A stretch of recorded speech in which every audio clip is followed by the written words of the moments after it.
성도 여러분 안녕하십니까? 오늘 여러분들 모두를 다 환영합니다. 며칠 전에 우리 영남 삼육에서 함께 있었던 우리 친구들이 이번 안식일에 와도 되겠냐라고 질문을 해서 아이고 참 환영한다라고 얘기를 했습니다. 그런데 오늘 정말 이렇게 오니까 너무 반갑고 횟수로 보니까 한 10년 정도 되더라고요. 그래서 영남 삼육에 있을 때 아무것도 모르는 제가 가서 아이들을 위해서 뭘 좀 해줄 수 있을까 생각을 하다가 처음 그때 이제 디지털 카메라를 사서 아이들 사진을 찍어주기 시작했던 기억이 납니다. 그래서 4년 동안 아이들의 일거수일투족을 찍은 사진이 한 1만여 장 정도 되었던 것 같아요. 카메라 한 대가 부서질 정도로 찍어줬고 또 그걸 가지고 아이들이 나중에 자소서를 쓰는데도 꽤 많이 도움을 받았던 기억이 납니다. 그래서 우리 두 친구가 학교에 있을 때 저에게 많은 도움을 줬습니다. 그런데 사진을 이렇게 하다 보니까 급히 찾지를 못했어요. 근데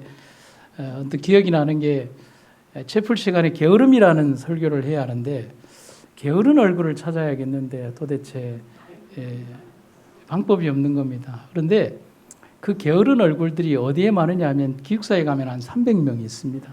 다 게으르게 자고 있거든요. 게으를 수밖에 없는 게 힘드니까요. 그래서 게으름이라는 주제를 가지고 설교하면서 새벽에 올라가서 자던 친구의 얼굴을 이렇게 사진을 찍었습니다. 문짝이 돌적이에서만 돌듯이 게으른 자는 침실에서만 뒹군다.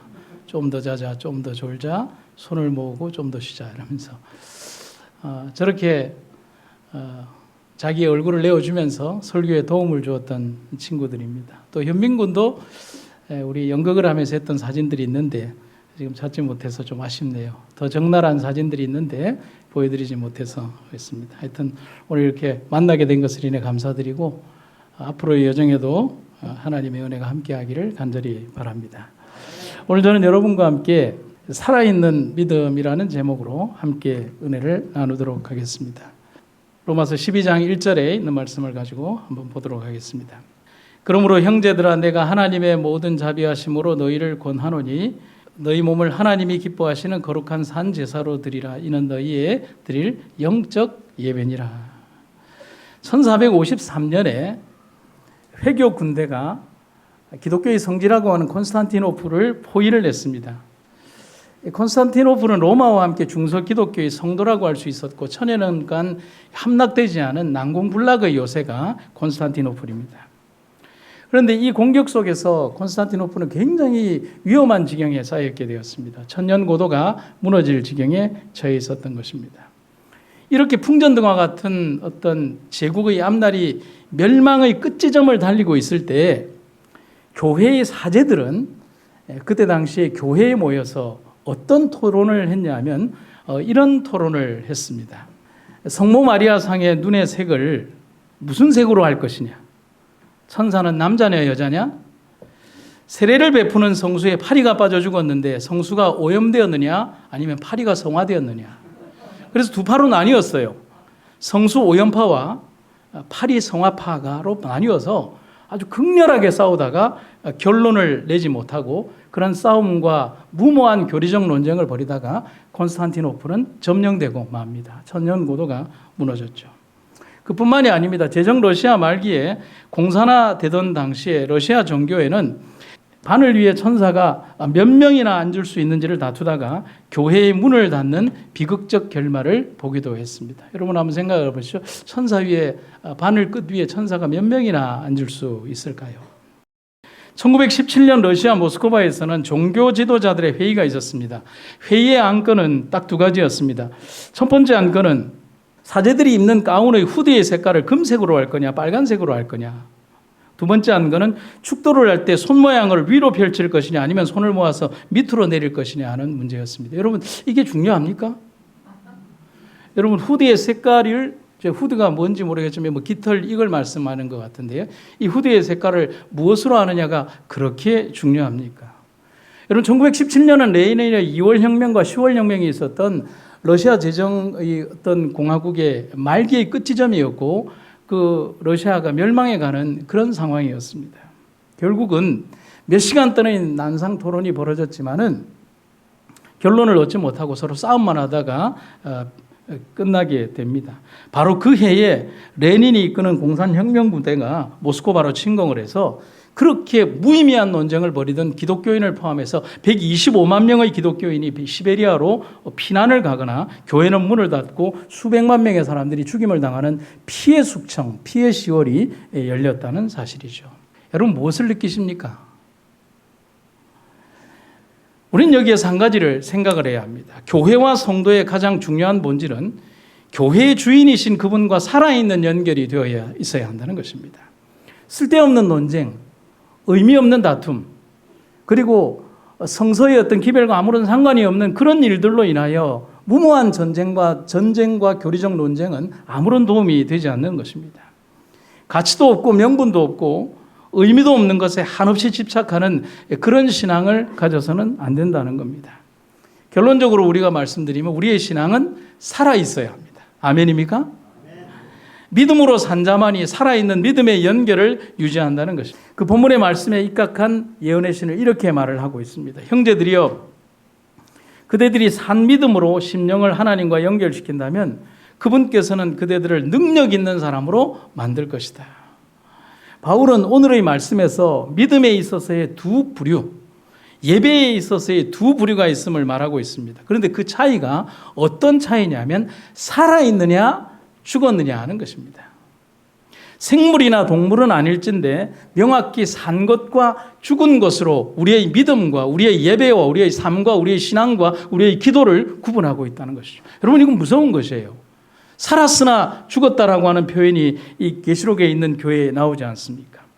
이 교회에 대해서 말하기를 외적인 부흥은 있다. 그러나 분명히 하나님의 영적 통치는 사라진 교회의 모습을 가리키면서 살았는데 산 것이 아닌 죽은 것이라는 치명적 선언을 하고 있다는 것이죠. 여러분 이것만큼 우리의 가슴을 저미고 우리를 아프게 하는 그런 지적이 어디에 있겠습니까? 예수님 역시도 이런 표현을 합니다. 겉으로는 아름답게 보이지만 그 안에는 죽은 사람의 뼈와 모든 더러운 것이 가득하다. 그 당대의 영적 상징이자 존경받는 이들인 바리새인들과 또 지도자들이었던 사두개인들을 대해서 하나님의 아들인 예수님께서는 선언하기를 충격적이게도 그들의 시체다, 회칠한 무덤이다, 산자가 아니다, 죽은 자들이다. 그런 모습으로 단언하신다는 것이죠. 여러분 오늘 우리들을 향해서 하나님께서 그런 평가와 어떤 그런 얘기를 하시지 못할 이유가 있겠습니까? 그 이유는 생명의 주인이신 그분과 산관계, 살아있는 연결이 없기 때문에 그렇다는 사실이죠. 여러분 뿌리가 연결되어 있지 않으면 죽은 거예요. 흔히 끊어진 꽃은 산 꽃이 아니라 죽어가는 꽃인 것이죠. 생명력이 겨우 물가에 그냥 심겨진 어떤 그 수분이 마르면 끝나버리는 그런 생명의 존재가 되어버리는 것이죠. 오직 그리스도를 개인의 구주로 믿는 산 믿음을 통해서만 우리의 가마력을 불신의 세계가 느낄 수 있게 할 수 있다. 우리가 급히 흐르는 물결 속에서 죄인들을 건져내려면 우리 자신의 발이 만세반적 되신 예수 그리스도께 굳게 고정되어 있어야 한다. 어디에 고정되어 있어야 된다고요? 예수 그리스도라는 반석 위에 우리 믿음의 발이 굳게 고정되어 있어야 한다는 사실이죠. 부초처럼 떠다니는 그런 모습으로는 그 떠다녀 가는 사람들을 우리가 건져낼 수 없다는 사실인 겁니다. 생명을 걸고 복음을 전해야 했던 바울 당시의 상황은 지금의 우리들이 누리고 있는 평안하고 안전한 믿음과는 분명히 다른 배경을 지니고 있습니다. 여러분 교회 오실 때 목숨 걸고 교회 오십니까? 전도지 전하는데 칼끝이 우리에게 옵니까? 복음을 전한다라고 우리에게 아직 투옥의 명령이 있습니까? 뭐 제3세계 지역이나 공산권으로 가면 지금도 그런 일이 있지만은 현재 지금 우리가 예배드리고 있는 우리의 상황에서는 우리는 너무도 편안하게 예배드리고 있다는 사실이죠. 바울 당시는 그랬어요. 한 구절의 성경 말씀을 전했다는 이유로 예배를 드렸다는 이유로 찬송을 했다는 이유로 그들은 평생 동안 빛을 보지 못하는 카타콤과 같은 긴 굴 수천 킬로의 그 굴 가운데에서 살아가며 복음을 전하고 오늘 보았던 내 형제들과 오늘 보았던 내 아버지와 오늘 보았던 내 남편을 저녁에는 보지 못하는 그런 운명적인 삶을 살면서도 하늘을 그리며 살았다는 것입니다. 그럼에도 바울의 글에서 두려움이나 아쉬움이나 그리고 안타까움이나 고통은 없어요. 그들에게 있는 것은 오직 하나님의 사업과 그 일들을 위하여 내가 오늘 죽을 수 있다는 것에 대해 감격하는 그들의 마음만이 있다는 사실이죠. 그래서 그들이 드리는 예배는 오늘 적어도 우리가 드리는 예배와는 어떤 차이가 있을까요? 그들의 예배는 생명이었어요. 그들의 예배는 때마다 시간마다 감격이었어요.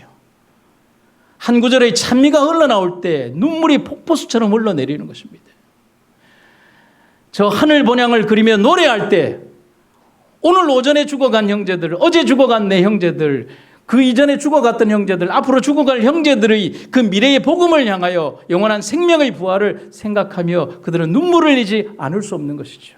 그리고 그 눈물 너머에는 더 아름답고 행복한 만남을 위한 그런 눈물도 포함되어 있는 것입니다.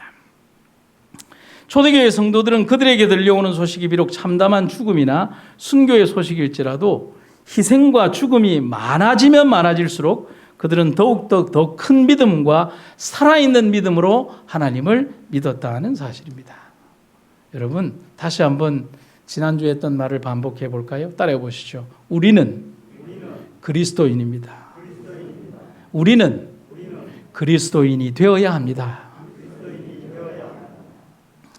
14세기 말경에 독일의 아이슬레벤 성당에서 성가대가 연습을 하고 있을 때 문 밖에서 어떤 아이가 그 노래를 따라 부르는 아이가 있었습니다.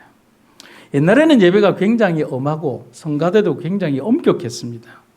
문 밖에서 노래 소리가 들려오니까 지휘자가 노래를 연습을 멈추고 문을 이렇게 열어보니까 성가대가 연습하는 방 바깥에서, 문 바깥에서 아이 하나가 노래를 따라 부르고 있더라는 겁니다.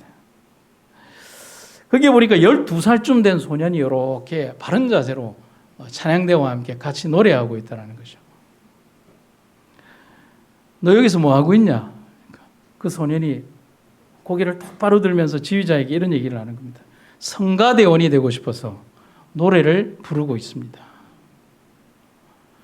지휘자가 이래 얘기합니다. 우리 성가대는 모두 어른들 뿐인데 네가 지금 여기 들어올 수 있다고 생각을 하니? 소년이 이 질문을 받고 눈을 더 크고 동그랗게 뜨면서 확신 있게 이렇게 얘기하더라는 겁니다. 예, 예수님이 써주시면 무엇이나 누구나 할 수 있다고 생각합니다. 여러분, 아멘이 이래 작아가지고 어떻게 하시려고 그럽니까? 여러분, 500년 전 이 소년이 얼마나 큰 믿음으로 얘기를 했는데 기어 들어가는 목소리로 아멘이 그게 뭡니까? 제가 다시 얘기하죠. 예수님이 써주시면 무엇이나 누구나 할 수 있다고 저는 배웠습니다. 여러분, 아멘이 이렇게 자기적이면 안 돼요. 그런데 이 소년이 누굴까요? 이 소년 여러분들이 잘 압니다.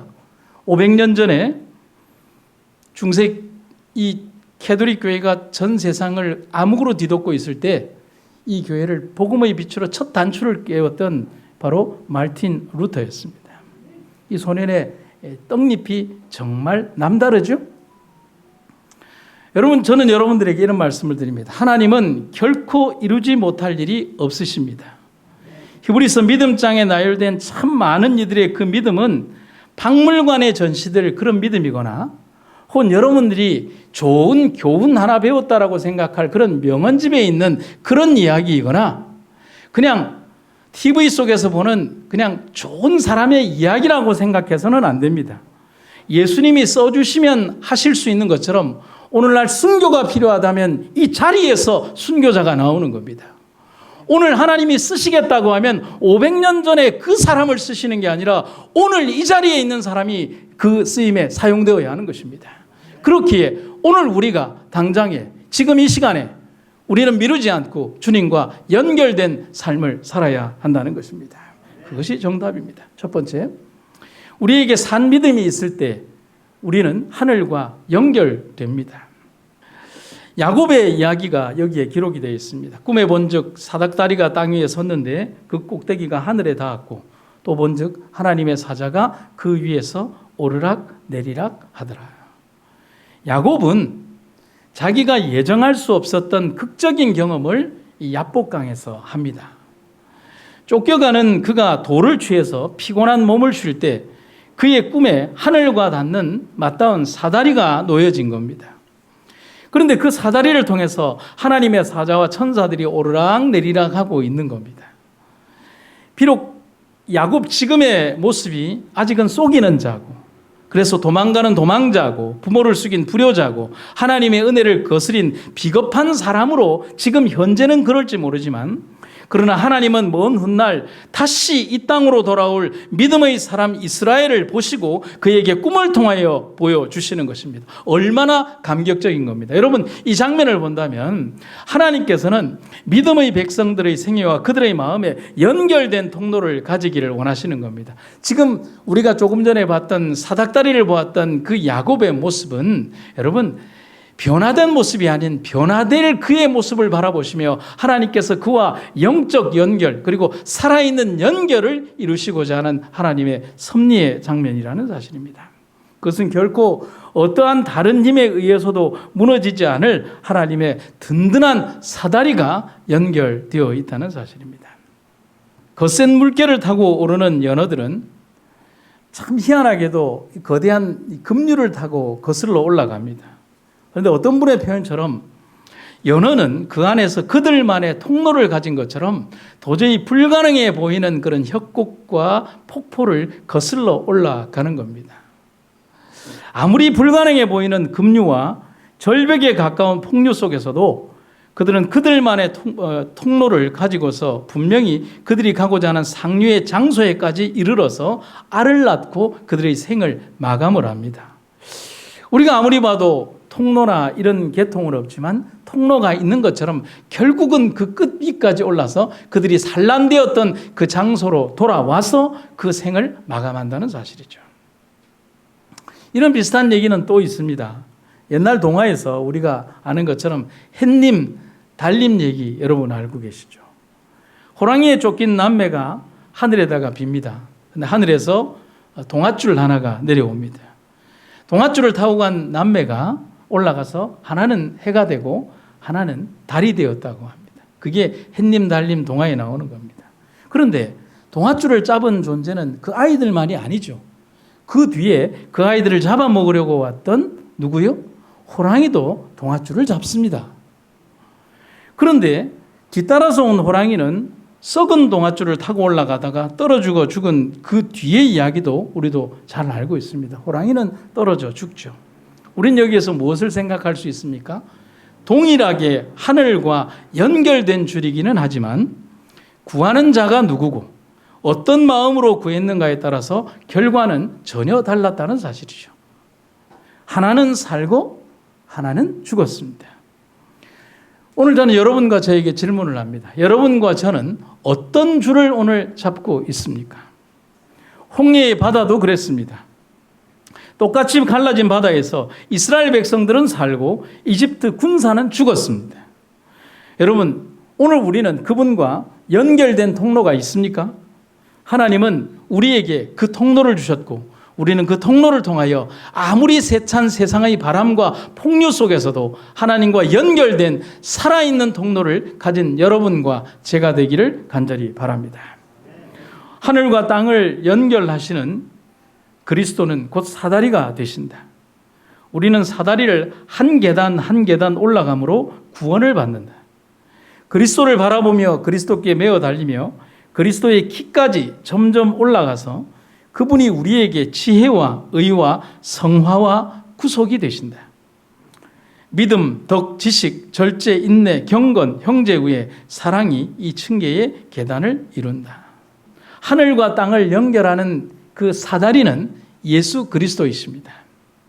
우리는 그 사다리를 통하여 그냥 점프해서 올라가는 것이 아니라 한 계단 한 계단을 하나씩 하나씩 차고 올라가는 것입니다. 여러분, 제가 조금 더 건강해진 것 같지 않습니까? 아니면 더 잘생겨졌습니까? 죄송합니다. 이런 표현을 드려서. 한 3년 전부터 이 바쁜 시간에 어떻게 운동을 할까라고 생각을 하다가 계단을 걸어야 되겠다는 생각을 가지고 저희 집에 있는 14층 아파트까지 걸어 올라가기 시작했습니다. 그런데 너무 힘들었습니다. 호흡도 차고 땀도 나고 그 다음에 제가 좀 다른 사람들보다 후덕하니 그리고 힘들었습니다. 그런데 해보니까 해볼만 했습니다. 그래서 한 번도 오르고 두 번도 오르고. 그런데 그렇게 하다 보니 좀 재미가 나서 일부러 지하 3층에서부터 올라가고 그리고 걸어오고 그리고 제 사무실이 있는 9층까지 올라갔다 내려갔다. 어떤 때는 집에 밥 먹으러 가던 것까지 생각을 하니까 한 3번을 갔다가 9층 사무실에는 4번, 5번을 왔다 가기도 하는 것입니다.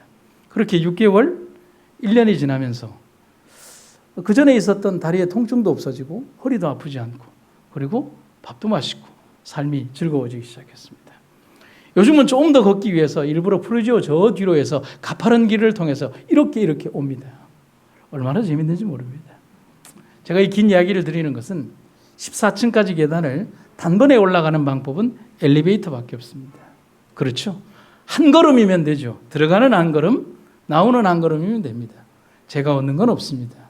3년을 제가 연속으로 엘리베이터만 타고 다녔다면 제가 얻을 수 있는 것은 없습니다. 그러나 저는 3년을 걸어 올라갔습니다. 그리고 다시 걸어 올라갔습니다. 그 한 계단 한 계단이 제 인생의 건강을 위한 축척이 된다는 사실이죠. 여러분, 예수님을 믿는 과정도 점프하는 것은 없습니다. 한 계단 한 계단의 매일의 삶 속에서 그분과의 영적 동력과 그 다음에 영적 건강과 그 다음에 영적 근육이 발달되어서 하나님께 점점이 나아가게 되는 것입니다. 여러분, 우리의 신앙이 더욱더 강력해지기를 간절히 바랍니다. 여러분, 지금부터 100년 전에 해리 로더라고 하는 스코틀랜드의 유명한 가수가 있었습니다. 근데 이 사람은 아주 유명한 가수이자 코미디언이었는데요. 어느 날 공연을 하고 있는데 1차 대전에 참전한 아들이 전투 중에 전사했다는 비보를 듣게 됩니다. 얼마나 고통스러웠을까요? 그런데 그날도 사람들 앞에서 웃으며 노래를 불렀고 마지막 공연까지 그는 아무런 일이 없었던 것처럼 마친 다음에 공연이 끝나자마자 아들의 시신이 안치되어 있는 전선의 야전병원으로 온갖 교통수단을 동원해서 날아갔습니다.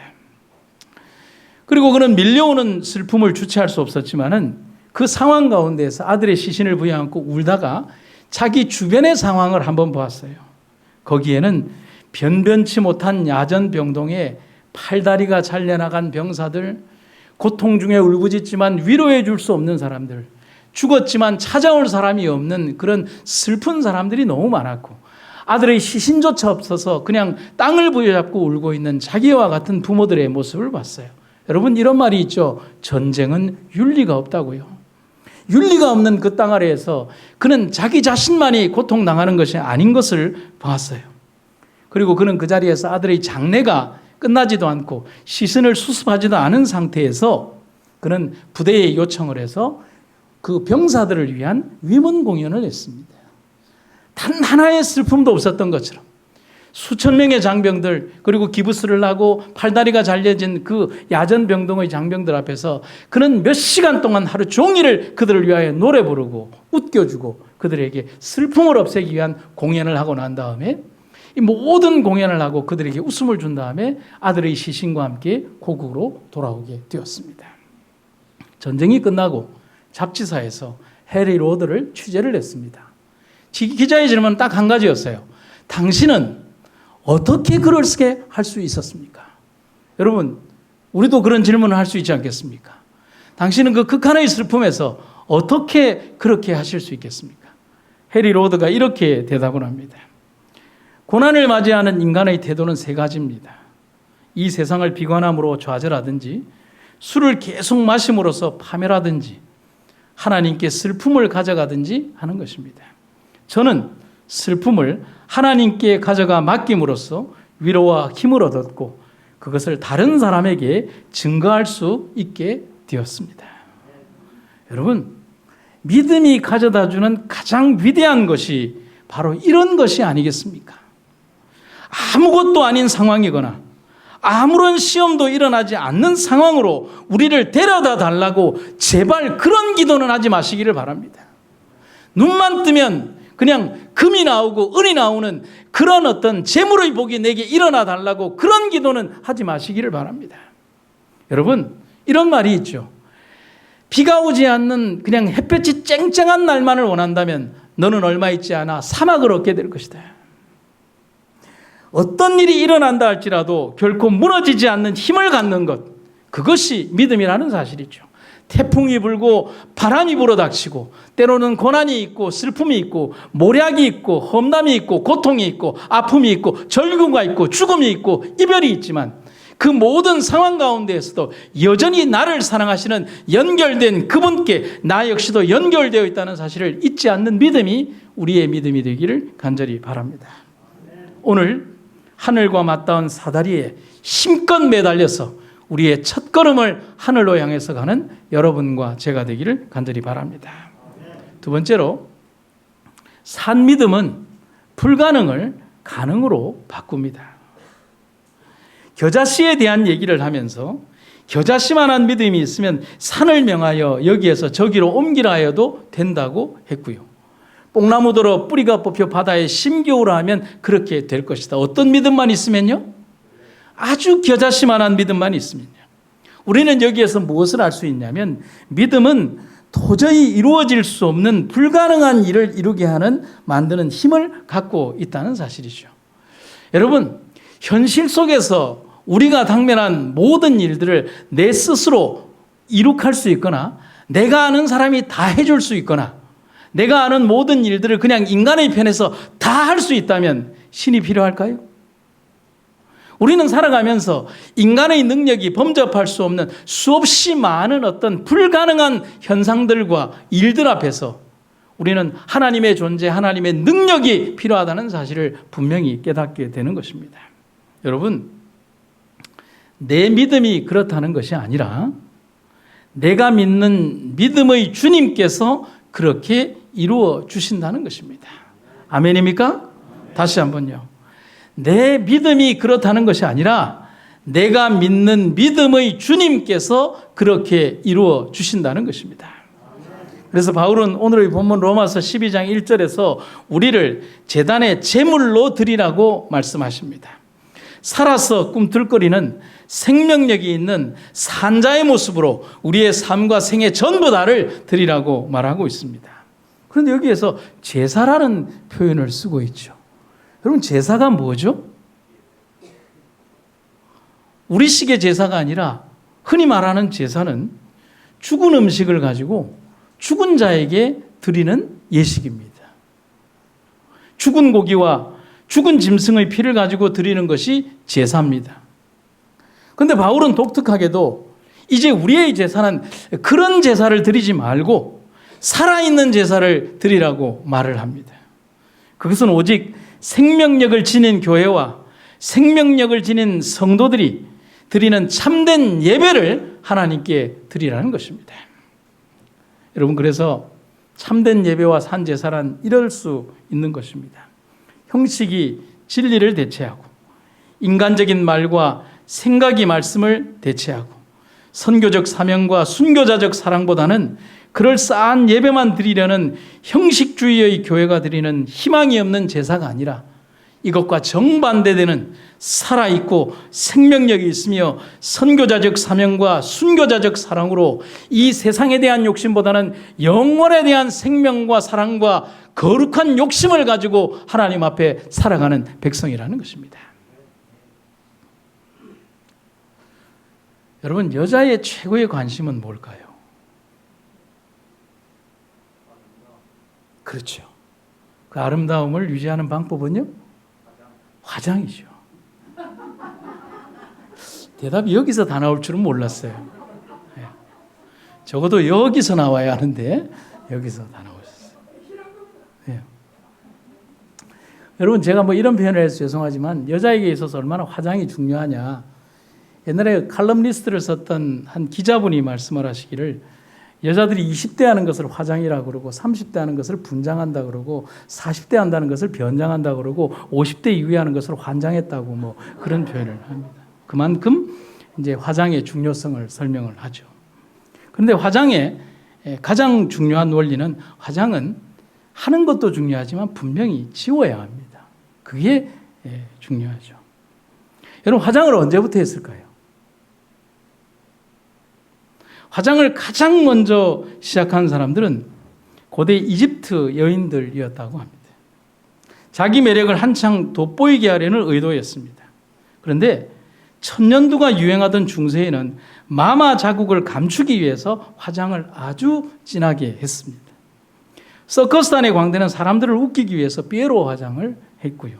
아프리카나 뉴기니 원주민들은 전쟁을 할 때 무섭게 보이려고 화장을 했습니다. 그리고 카멜레온이 상대방과 싸울 때 붉은색을 진하게 내는 것처럼 그들 역시도 화장을 했습니다. 그런데 화장을 하는 경우는 저마다의 목적이 다르지만 화장을 하는 근원적 이유는 남을 속이기 위한 것입니다. 감추기 위한 것이죠. 여기에 하면은 의외의 대답이 나옵니다. 화장을 하는 근본적인 목적은 뭐 좀 표현이 그렇지만 감추기 위한 것입니다. 화장을 잘하면 얼굴의 결점도 감춰지고 더 아름답게 보이는 겁니다. 여러분, 제가 화장을 뭐라고 하는 게 아닙니다. 저도 우리 집 사람에게 화장품 열심히 사다 줍니다. 하지만 화장이 여성들만의 전유물은 아닙니다. 다만 그 형태가 다를 뿐이라는 사실이죠. 남자, 여자 가릴 것 없이 사람들은 여러 가지 모양으로 화장을 했습니다.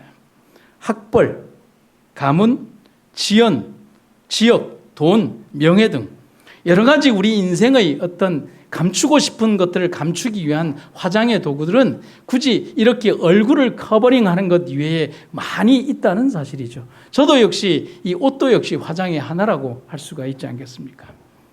그것으로 자기의 본성을 가리고 남 앞에서 멋진 사람으로 내보이고자 하는 것입니다. 그러나 얼굴에서 화장이 하나씩 지워질 때 자기의 감추고 싶었던 모습들이 하나씩 드러나게 되는 겁니다. 지워진 자국에서 차츰 드러나는 본래의 얼굴이 감추고 싶었던 그 모습이 자기가 한껏 꾸민 모습보다는 더 좋지는 않겠지요. 여러분, 우리는 이 세상에 살면서 얼마든지 화장을 하며 살 수 있습니다. 그러나 분명히 기억해야 되는 것은 화장은 분명히 지워져야 하고 또 분명히 지워야 합니다. 그처럼 우리를 숨겨왔던 모든 인생의 화장들도 다 사라진다는 사실인 것이죠. 여러분, 그래서 우리 하나님 앞에 우리는 아무것도 속일 수 없다는 사실을 기억하고 하나님 앞에 부끄럽지 않은 모습으로 내 인생의 삶이 언제 어디에서 마감되고 끝난다 할지라도 거기에서 부끄럽지 않은 삶을 살기 위하여 믿음의 삶으로 우리가 생애하고 살아가야 한다는 사실입니다. 여러분, 제가 중요한 거 하나 가르쳐 드릴까요? 알고 싶으십니까? 여러분, 하늘나라에는 올리브영이 없습니다. 당연히 아모레도 없고요. LG 생활건강도 없습니다. 그것은 우리를 가리울 수 있는, 우리의 삶을 가리울 수 있는 그런 화려한 도구들이나 그런 것은 없이 정말 진실한 내면의 모습 하나만을 가지고 우리가 하나님 앞에 서야 한다는 사실입니다. 톨스토이가 이런 글을 썼습니다. 얼굴이 빨개진 이유라는 글에서 이런 내용의 글을 썼습니다. 이 세상에 살면서 우리는 얼마든지 화장을 하며 살 수 있다. 그러나 잘못된 화장은 언젠가 지워지게 마련이고 이 땅에서 지워지지 않는다 해도 하늘나라에서는 모든 것이 지워질 것이다. 위조화폐가 통용되지 않듯 하늘나라에서는 거짓이나 위선이 통하지 않는다. 교회에서나마 참모습으로 살아갈 수 없을까? 사랑하는 성도 여러분, 살아있다는 게 뭘까요? 그리스도인으로 살아있다는 것은 뭘 말할까요? 그것은 항상 동일한 생명력을 바라는 신선함이 아니겠습니까? 이 교회의 모습이 성도로서의 내가 과연 화장 속에 가려진 숨겨진 흉악한 사람은 아닐까? 남들 보기에 잘 차려입은 정장과 그리고 이런 좋은 넥타이와 어떤 이런 모습으로 잘 차려입고 있지는, 그러나 내 내면 속에는 추악하고 탐욕스러운 내 자신의 욕심 속에 나를 가리우고 있는 정말 죄 속에 빠져 있는 그런 존재는 아닐까를 심각하게 우리는 고민해 봐야 한다는 사실입니다. 정말 가슴 아픈 우리의 모습을 털고서 하나님을 가슴으로 만날 수 있게 되기를 간절히 바랍니다. 우리는 무한한 능력의 팔을 붙잡는 산 믿음을 원한다. 그리고 우리는 우리의 몸과 마음을 다하여 우리의 예수 그리스도께 의존하기를 원한다. 같이 한번 읽어볼까요? 제일 마지막에 우리는 그렇게 할 수 있다. 아멘. 사랑하는 성도 여러분, 오늘 우리의 선택과 우리의 생애가 하나님 앞에 연결된 신앙과 믿음으로 그리고 우리의 삶이 살아있음으로 주님을 기쁘게 하는 우리가 되기를 간절히 바랍니다.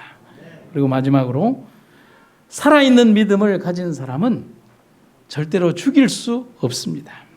다니엘 3장 24절과 25절에는 감동의 한 장면이 등장을 하고 있습니다.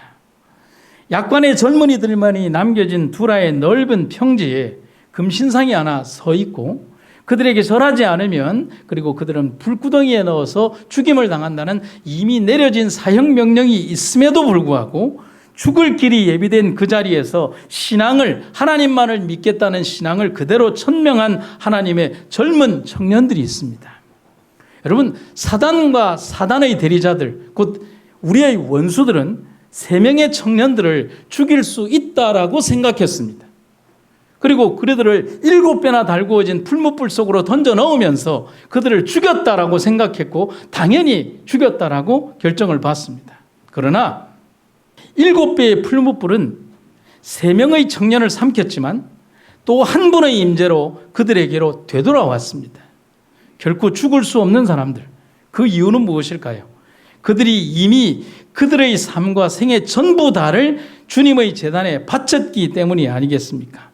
이미 그들은 대적의 손에 죽을 수도 없고 죽어서도 안 되는 사람들이 된 것입니다. 그래서 성경은 그들을 일컬어 세상이 감당할 수 없는 사람이라고 말하는 것입니다. 오늘 우리의 믿음이 살아있다면 세상이 우리를 어떻게 할 수 없는 믿음의 사람들임을 여러분과 제가 잊지 마시기를 간절히 바랍니다. 제가 마지막으로 한 분의 이야기를 좀 들려드리도록 하겠습니다. 뉴 윌리스라고 하는 미국의 저명한 장군이 있었습니다. 근데 이분은 언론가이기도 하고 저술가이기도 한 분입니다. 그런데 이분은 무신론자였어요. 그는 평소 자기 친구가 예수를 믿는다는 사실이 너무 기분 나쁘고 따분하게 느껴졌습니다.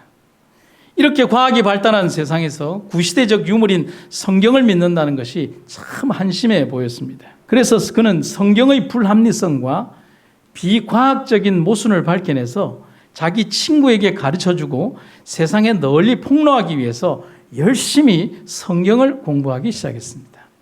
여러분, 우리보다 성경을 더 잘 아는 존재가 누굴까요?